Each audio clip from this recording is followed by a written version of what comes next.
ప్రజలను యెహోరాము చెడు మార్గములో నడిచిన ప్రజలను చెడు ప్రవర్తన కలిగిన వారిగా మార్చిన, విగ్రహారాధికులుగా మార్చిన, అయినప్పటికీ దేవుని ప్రజలైనటువంటి వారిని నశింపచేసేటువంటి మనసు దేవునికి లేదు.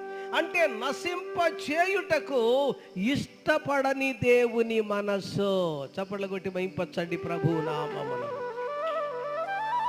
దీపము వెలిగించేవాడే కానీ మన దేవుడు దీపము ఆర్పేవాడు కాడు. అందుకని నా దీపము వెలిగించు వాడవు నీవే అంటాడు భక్తుడైనటువంటి దావీదు తన కీర్తన భాగాలలో.